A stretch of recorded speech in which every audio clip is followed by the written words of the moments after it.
Mr. President, Mr. Secretary General, fellow delegates, ladies and gentlemen, we come together at a crossroad between war and peace, between disorder and integration, between fear and hope. Around the globe, there are signposts of progress. The shadow of world war that existed at the founding of this institution has been lifted, and the prospect of war between major powers reduced. The ranks of member states has more than tripled, and more people live under governments they elected.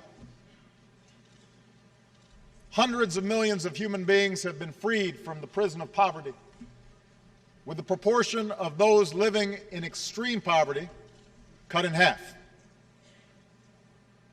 And the world economy continues to strengthen after the worst financial crisis of our lives. Today, whether you live in downtown Manhattan or in my grandmother's village more than 200 miles from Nairobi, you can hold in your hand more information than the world's greatest libraries. Together, we've learned how to cure disease and harness the power of the wind and the sun. The very existence of this institution is a unique achievement. The people of the world committing to resolve their differences peacefully and to solve their problems together. I often tell young people in the United States that despite the headlines, this is the best time in human history to be born. For you are more likely than ever before to be literate, to be healthy, to be free to pursue your dreams. And yet there is a pervasive unease in our world.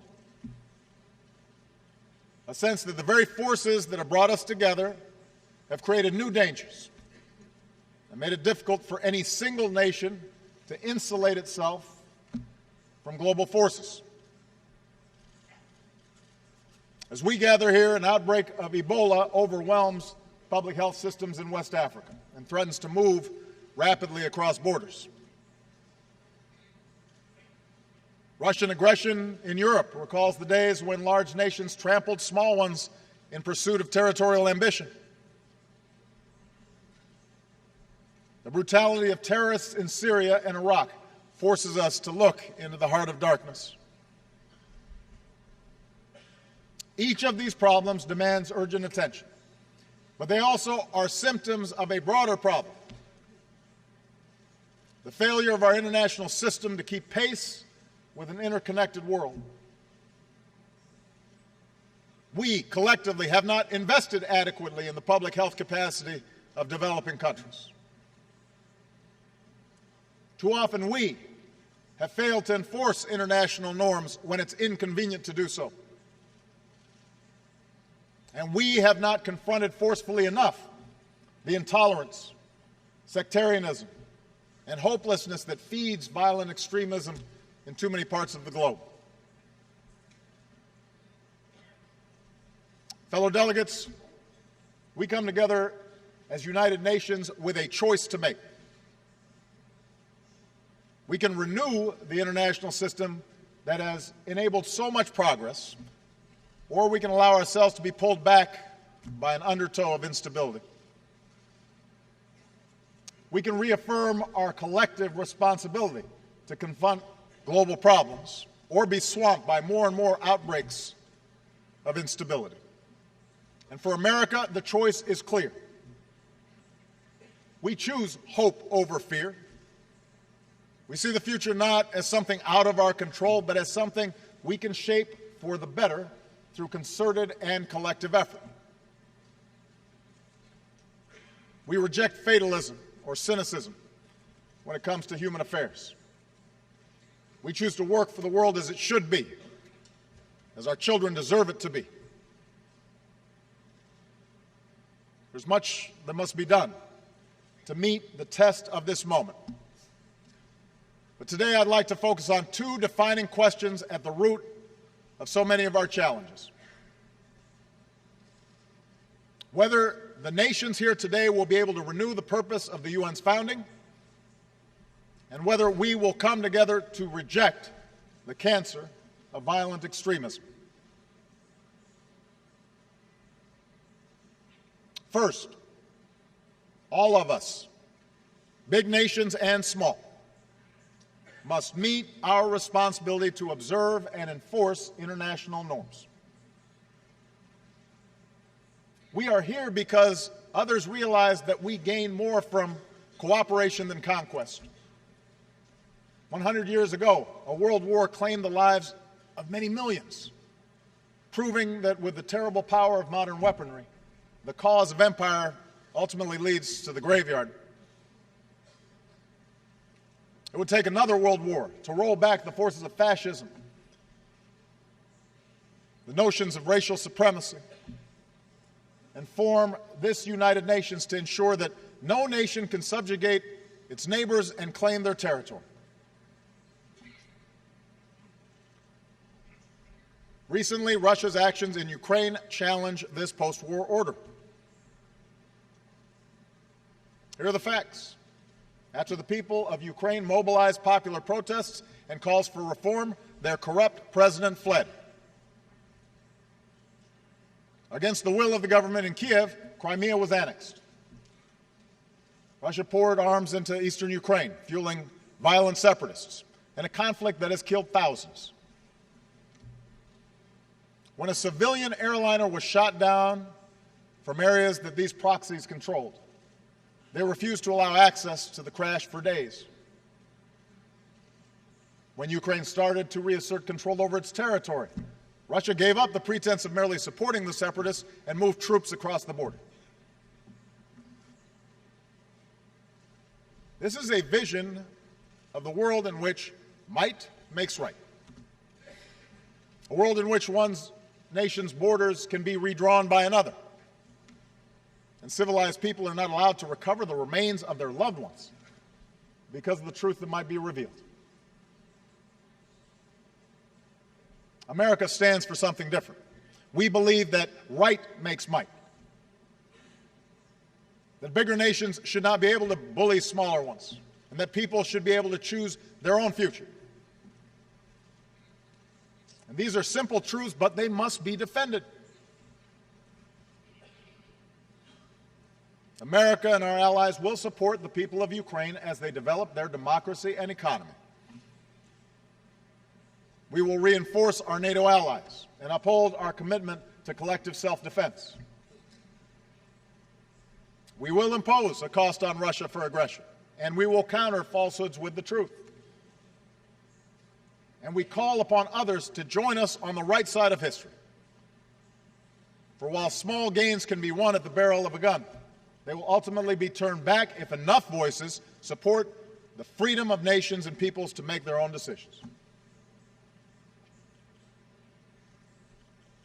Moreover, a different path is available. The path of diplomacy and peace and the ideals this institution is designed to uphold. The recent ceasefire agreement in Ukraine offers an opening to achieve those objectives. If Russia takes that path, a path that for stretches of the post-Cold War period resulted in prosperity for the Russian people, then we will lift our sanctions and welcome Russia's role in addressing common challenges. After all, that's what the United States and Russia have been able to do in past years, from reducing our nuclear stockpiles to meeting our obligations under the Nuclear Non-Proliferation Treaty, to cooperating to remove and destroy Syria's declared chemical weapons. And that's the kind of cooperation we are prepared to pursue again, if Russia changes course.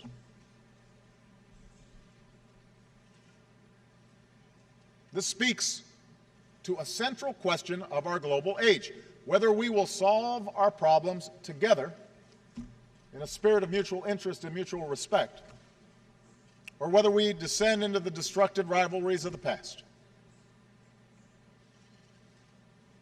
When nations find common ground, not simply based on power, but on principle, then we can make enormous progress. And I stand before you today committed to investing American strength, to working with all nations to address the problems we face in the 21st century. As we speak, America is deploying our doctors and scientists, supported by our military, to help contain the outbreak of Ebola and pursue new treatments. But we need a broader effort to stop a disease that could kill hundreds of thousands, inflict horrific suffering, destabilize economies, and move rapidly across borders. It's easy to see this as a distant problem until it is not. And that is why we will continue to mobilize other countries to join us in making concrete commitments, significant commitments to fight this outbreak and enhance our system of global health security for the long term. America is pursuing a diplomatic resolution to the Iranian nuclear issue as part of our commitment to stop the spread of nuclear weapons and pursue the peace and security of a world without them. Now, this can only take place if Iran seizes this historic opportunity. My message to Iran's leaders and people has been simple and consistent. Do not let this opportunity pass. We can reach a solution that meets your energy needs while assuring the world that your program is peaceful. America is and will continue to be a Pacific power, promoting peace, stability, and the free flow of commerce among nations. But we will insist that all nations abide by the rules of the road and resolve their territorial disputes peacefully, consistent with international law. That's how the Asia-Pacific has grown. And that's the only way to protect this progress going forward. America is committed to a development agenda that eradicates extreme poverty by 2030. We will do our part to help people feed themselves, power their economies, and care for their sick. And if the world acts together, we can make sure that all of our children enjoy lives of opportunity and dignity. America is pursuing ambitious reductions in our carbon emissions, and we've increased our investments in clean energy. We will do our part and help developing nations do theirs. But the science tells us we can only succeed in combating climate change if we are joined in this effort by every other nation, by every major power. That's how we can protect this planet for our children and our grandchildren. In other words, on issue after issue, we cannot rely on a rule book written for a different century. If we lift our eyes beyond our borders, if we think globally, and if we act cooperatively, we can shape the course of this century as our predecessors shaped the post-World War II age. But as we look to the future, one issue risks a cycle of conflict that could derail so much progress, and that is the cancer of violent extremism that has ravaged so many parts of the Muslim world.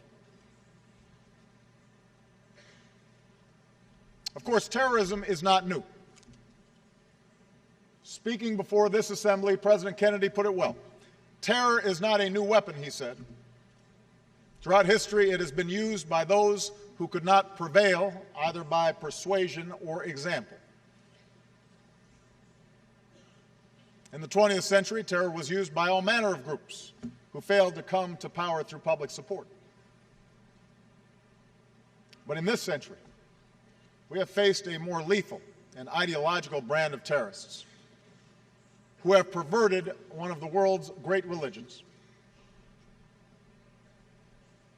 With access to technology that allows small groups to do great harm, they have embraced a nightmarish vision that would divide the world into adherents and infidels, killing as many innocent civilians as possible, employing the most brutal methods to intimidate people within their communities.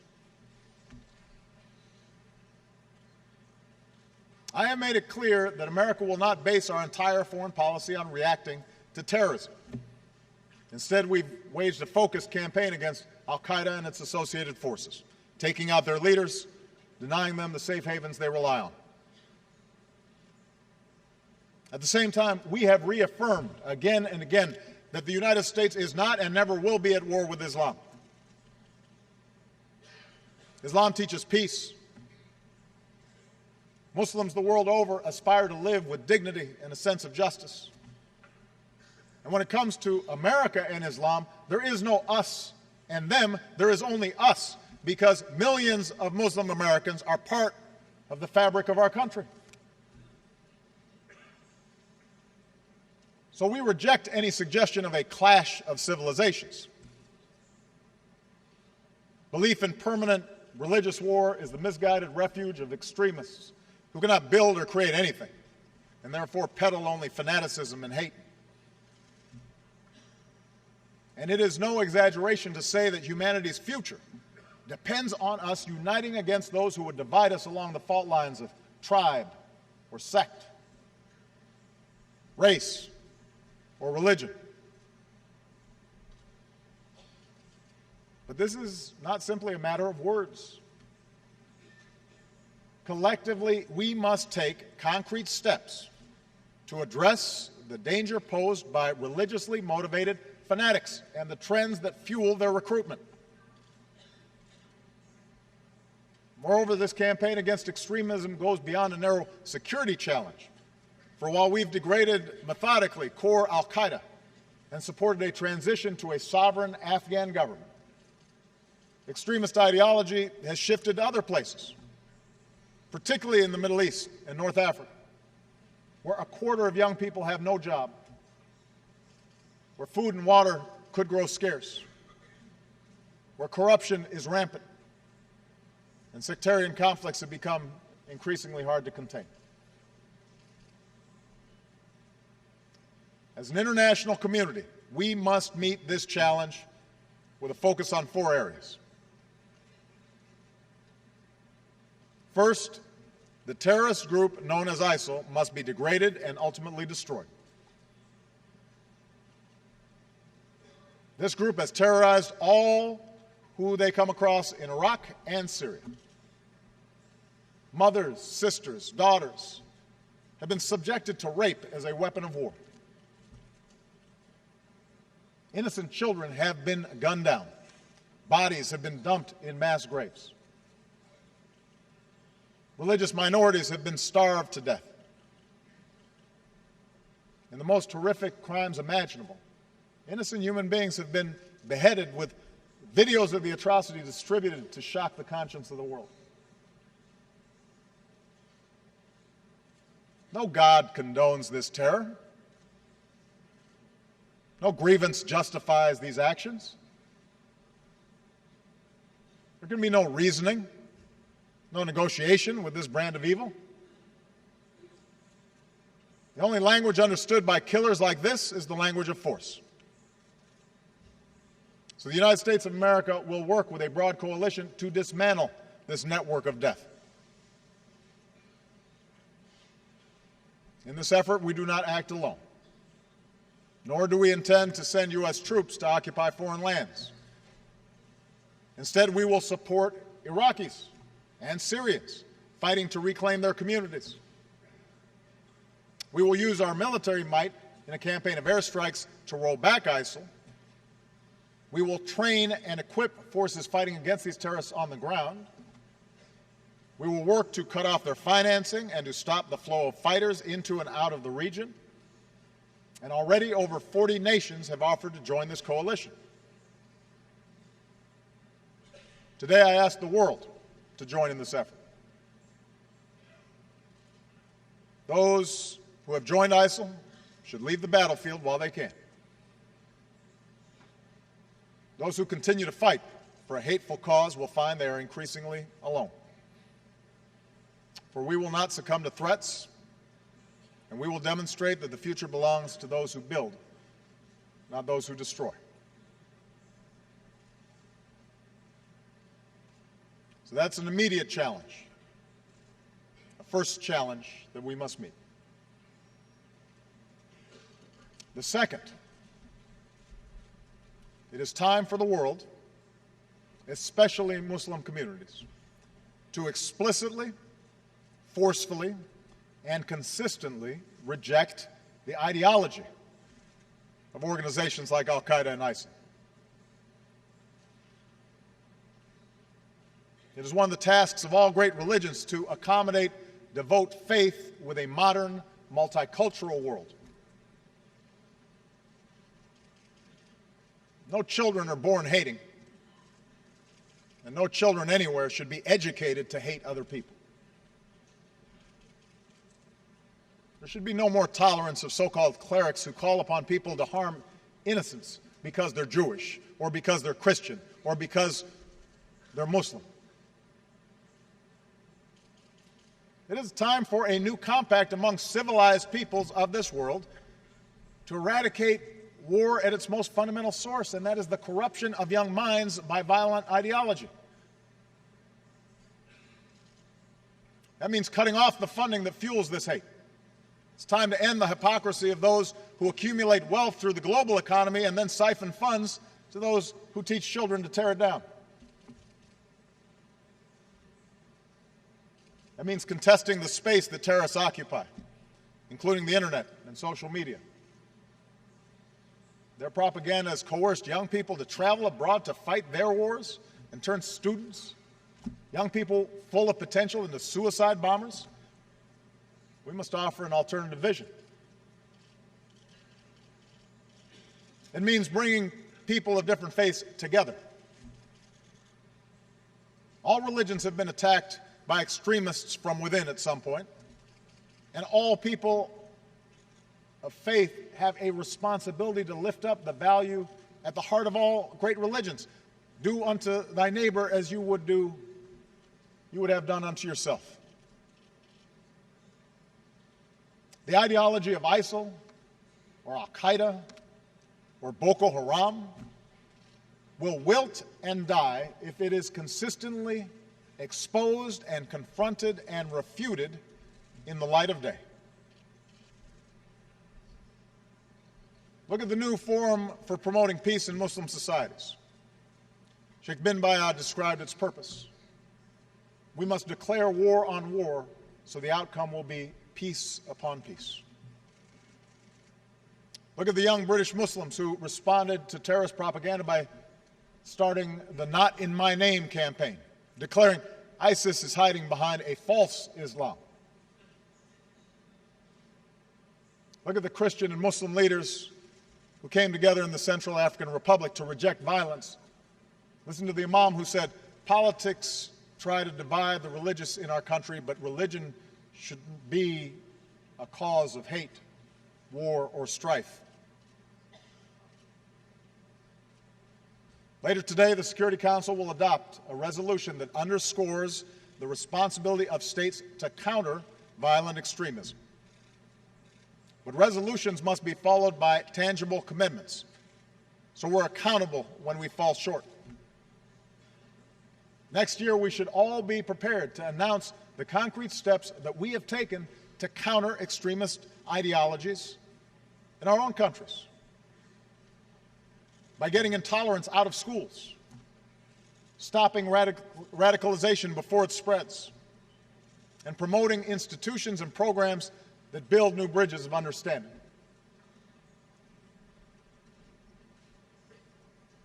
Third, we must address the cycle of conflict, especially sectarian conflict, that creates the conditions that terrorists prey upon. There's nothing new about wars within religions. Christianity endured centuries of vicious sectarian conflict. Today, it is violence within Muslim communities that has become the source of so much human misery. It is time to acknowledge the destruction wrought by proxy wars and terror campaigns between Sunni and Shia across the Middle East. And it is time that political, civic, and religious leaders reject sectarian strife. For let's be clear, this is a fight that no one is winning. A brutal civil war in Syria has already killed nearly 200,000 people, displaced millions. Iraq has come perilously close to plunging back into the abyss. The conflict has created a fertile recruiting ground for terrorists who inevitably export this violence. The good news is we also see signs that this tide could be reversed. We have a new inclusive government in Baghdad, a new Iraqi prime minister welcomed by his neighbors, Lebanese factions rejecting those who try to provoke war. And these steps must be followed by a broader truce. Nowhere is this more necessary than Syria. Together with our partners, America is training and equipping the Syrian opposition to be a counterweight to the terrorists of ISIL and the brutality of the Assad regime. But the only lasting solution to Syria's civil war is political. An inclusive political transition that responds to the legitimate aspirations of all Syrian citizens, regardless of ethnicity, regardless of creed. The cynics may argue that such an outcome can never come to pass, but there is no other way for this madness to end, whether 1 year from now or 10. And it points to the fact that it's time for a broader negotiation in the region in which major powers address their differences directly, honestly, and peacefully across the table from one another, rather than through gun-wielding proxies. I can promise you, America will remain engaged in the region, and we are prepared to engage in that effort. My fourth and final point is a simple one. The countries of the Arab and Muslim world must focus on the extraordinary potential of their people, especially the youth. And here I'd like to speak directly to young people across the Muslim world. You come from a great tradition that stands for education, not ignorance, innovation, not destruction, the dignity of life, not murder. Those who call you away from this path are betraying this tradition, not defending it. You have demonstrated that when young people have the tools to succeed, good schools, education in math and science, an economy that nurtures creativity and entrepreneurship, then societies will flourish. So America will partner with those that promote that vision. Where women are full participants in a country's politics or economy, societies are more likely to succeed. And that's why we support the participation of women in parliaments and peace processes, schools, and the economy. If young people live in places where the only option is between the dictates of a state or the lure of an extremist underground, then no counterterrorism strategy can succeed. But where a genuine civil society is allowed to flourish, where people can express their views and organize peacefully for a better life, then you dramatically expand the alternatives to terror.